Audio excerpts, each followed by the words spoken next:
tudo bem? Eu sou Keila Batista, professora de História, e eu voltei para a gente continuar discutindo sobre esse século XX, né? Esse breve século XX, essa era dos extremos aí, de acordo com o Hobsbawm.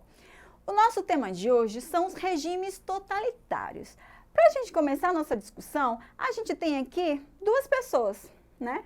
Conhecidíssimas aí na história mundial, que é o Adolfo Hitler, né? O criador aí do nazismo, e o Benito Mussolini, criador aí dessa ideologia fascista, né? Então, esses dois aí que, a partir de todos esses partidos, de toda essa influência, a gente vai ter, então, aí a eclosão da Segunda Guerra Mundial. Para a gente contextualizar, a gente tem, na década de 20, né, a gente tem a crise das democracias liberais, né? A gente tem o recuo desse liberalismo, né? A gente tem aí a Revolução Russa, né? Essa expressão aí do socialismo. E a gente tem também essa ascensão desses regimes totalitários. O totalitarismo é um regime político marcado por um Estado forte que busca estender seu poder sobre todos os setores da sociedade, supondo alcançar, então, uma completa submissão dos indivíduos, né? Então, é esse Estado total, esse Estado forte. Uma frase ali dita por Benito Mussolini, só para a gente contextualizar, essa frase já diz tudo, né? Tudo no Estado, nada contra o Estado e nada fora do Estado. As características, né, alguns historiadores, eles estabeleceram características comuns aí desses regimes. Hoje nós estamos discutindo esses regimes que são conhecidos como regimes totalitários de direita, né, porque tem também a União Soviética com o stalinismo, que é conhecido como regime totalitário aí de esquerda. Dentro desse quesito, a gente tem um nacionalismo extremado, forte, né, um governo centralizado, como eu disse para vocês, central, o militarismo, né, um Estado forte aí no poder militar, polícia política, né? A gente tem um expansionismo territorial, e esse expansionismo aí, referindo aí à Alemanha, ele vai de fato causar a guerra. Unipartidarismo, a presença somente de um partido que difunde aí sua ideologia, né? Antiliberal, né, e anticomunista, esses regimes são antiliberais, né, e anticomunistas. Educação dirigida, né? Aqui a gente tem uma coisa muito importante, porque a partir da educação essa ideologia ela é difundida. As crianças, os jovens, os professores tinham que estudar, tinham que declarar fidelidade, né, a esses líderes, e depois eles reproduziam aí essa ideologia na escola, né? Censura dos meios de comunicação, culto ao líder, né? Propaganda governamental, propaganda de massa, cerimônias pomposas, né? Então, são essas características que elas vão aí, de acordo com alguns historiadores, né? Deixar esses regimes parecidos e trazer esse caráter autoritário. A gente tem o fascismo na Itália, né? A Itália, depois da Primeira Guerra Mundial, ela tem um saldo de 700 mil mortos, 50 mil feridos e muitas dívidas, né? Muita fome, desemprego, a sociedade está bem complicada. E aí a gente tem o surgimento de uma figura, Benito Mussolini, que ele havia participado do Partido Socialista Italiano. Só que ele é expulso porque ele tinha questões antipacifistas, né? Então, e aí depois ele cria esquadrões, né, conhecidos como esquadrões de combate, faces de combatimento, né, que seria. E aí depois esses esquadrões de combate, que tem ex-combatentes, desempregados, né, a partir desses esquadrões cria-se então o Partido Nacional Fascista, né. O governo do Mussolini é dividido em duas fases. Na primeira fase, a gente então aí tem essas formações desses esquadrões, a gente tem aí a perseguição, né, o terrorismo aí contra os opressores políticos, e na segunda fase, que vai terminar de fato na Primeira Guerra Mundial, a gente tem de fato aí o estabelecimento dessa ditadura bem mais forte, né? E aí ele vem fazendo essa imposição, né, da doutrina fascista, como eu falei para vocês, por meio principalmente da educação. No campo econômico, o Estado fascista, ele estimula o crescimento, né, das indústrias, construção de obras, né, fortalece a moda italiana. E no plano externo, Mussolini ele conduziu a expansão colonial italiana na África, aí dentro desse processo que a gente discutiu de expansão, né, do imperialismo, na Etiópia, tá?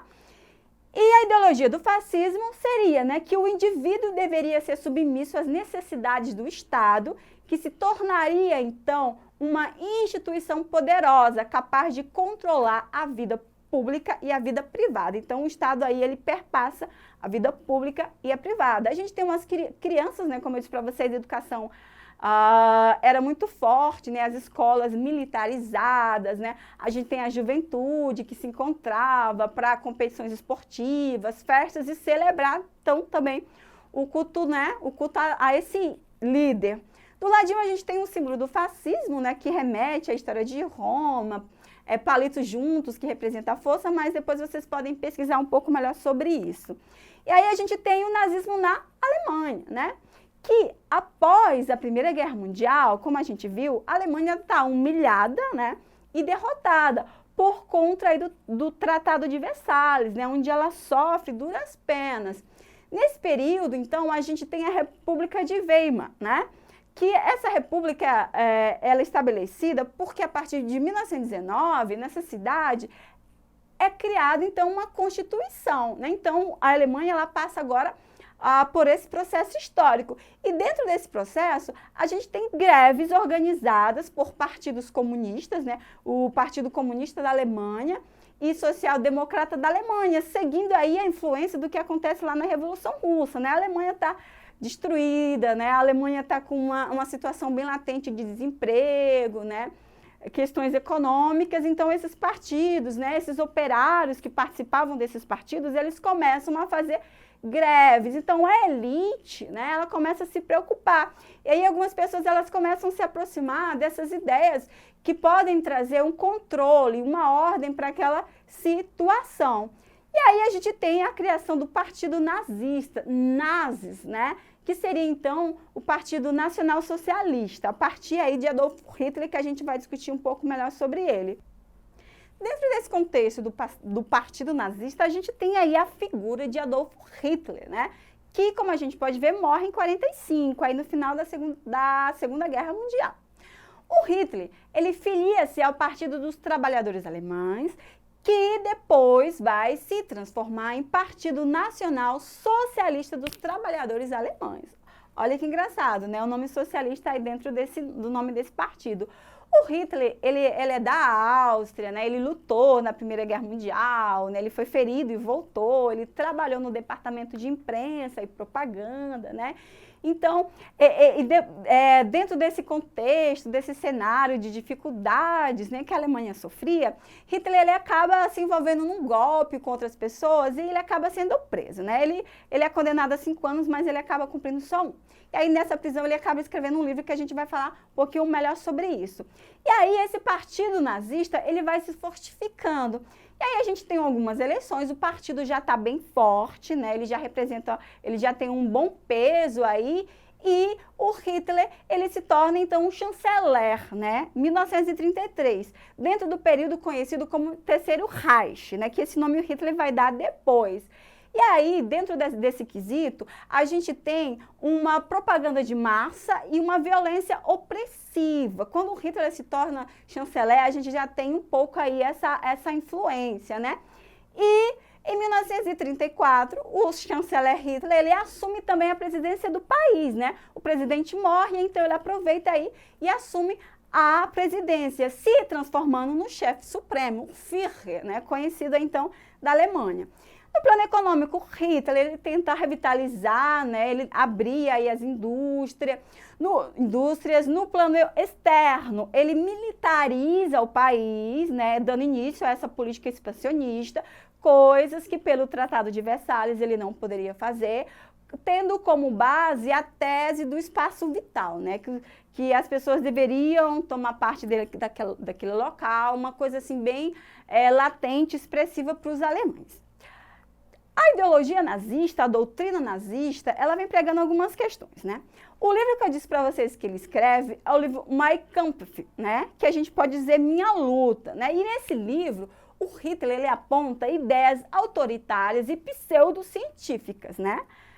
Uma principal que todo mundo conhece é a superioridade da raça ariana, que os alemães eles eram superiores, né? o antissemitismo, né, dizendo que os judeus e outras pessoas eram inferiores, né, que não deveria ter esse cruzamento aí dessas pessoas, esse total fortalecimento do Estado que a gente viu nas características e esse expansionismo. Aqui eu trouxe uma frase, um trecho, na verdade, do livro Minha Luta, do Hitler, onde a gente pode entender um pouquinho melhor sobre essa doutrina. Vamos lá? O povo alemão, hoje destruído, morrendo, entregue, sem defesa, aos pontapés do resto do mundo, tem absoluta necessidade da força que a confiança em si proporciona.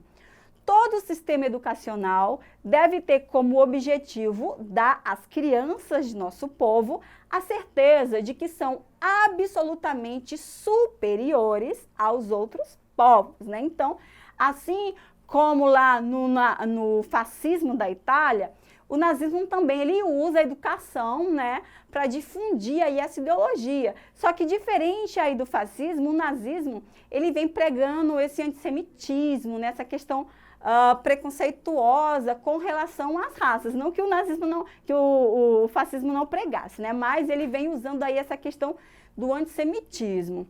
E a gente tem agora, e aí nós temos a difusão do totalitarismo em outros países.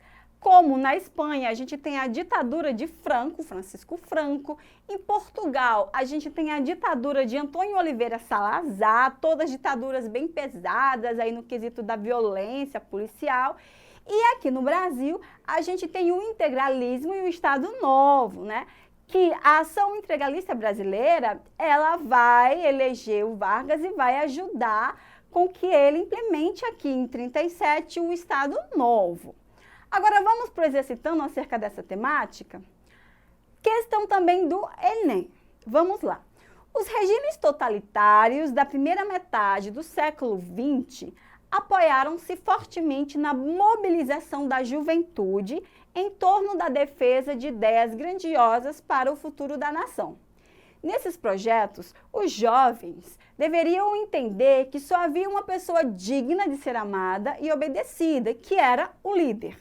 Tais movimentos sociais juvenis contribuíram para a ampliação e a sustentação do nazismo na Alemanha e do fascismo na Itália, Espanha e Portugal. A atuação desses movimentos juvenis caracterizava-se pelo A. Sectarismo e pela forma violenta e radical em que enfrentavam os opositores ao regime. B.